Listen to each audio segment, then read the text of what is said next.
Are you ready to put a bunch of money back in your pocket without changing your lifestyle? You need to watch this. And today, I'm going to teach you how to negotiate your rent.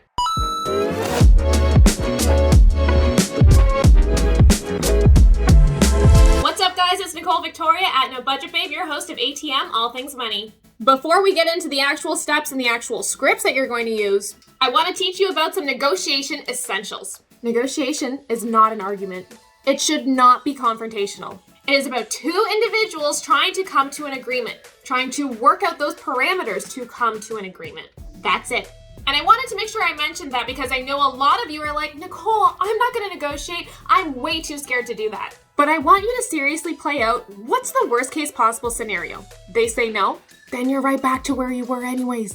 And P.S., no just means you haven't found the parameters that both parties agree to yet. It doesn't mean it's not possible. So the best way to be successful at negotiating is actually just getting out there and doing the damn thing. Let's get into what you need to know and what you need to do. First thing I want you to do is figure out how much units like yours are renting for currently.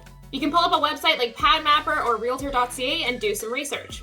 Remember that different rentals can have different prices based on their size, their location, their finishes, so make sure when you're looking for comparable rentals, you are finding ones that are actually similar to yours.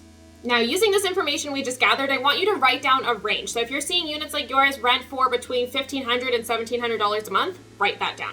Next, I want you to figure out how long it is taking for units to rent, aka how long they sit on the market for before somebody scoops them up. Write that down too. Now, we are going to negotiate our rent the same way that we would negotiate anything. We want to come prepped with our data and our information, understand the value you bring, understand how to articulate that, and keep negotiations pleasant and professional. Remember, you win more flies with honey. And don't be afraid to ask for what you want. Nobody is a mind reader. Let's put it all together. This is the script that you're going to use with your landlord, and it is best to do this over the phone. So write this down and then just read it right off your paper. Hey Bob, I'd like to discuss the price that I'm currently paying for rent. I've done some research and I've noted that similar units in the area are currently renting for $1,500 to $1,700 a month, which is actually significantly less than what I'm paying. I've really enjoyed living here, and I think that you could say I've been a great tenant. I'm quiet, rent has always been paid on time, and there haven't been any complaints. That said, I'd hate to not renew my lease because of this or have to look for other accommodations. But if we can't come to an agreement for a rental price adjustment based on the most recent comparables, then unfortunately I'll have to look for another place to live. As of July 1st, I'd be looking for my monthly rental price to be decreased to $1,500 a month. Is that something that we can do? Remember, it costs more money, time, and stress for a landlord to find another tenant and fill the spot. If you've been a great tenant, it's in their best interest to retain you. That's it for another episode of ATM, All Things Money. I'll catch you guys here next time on Narcity.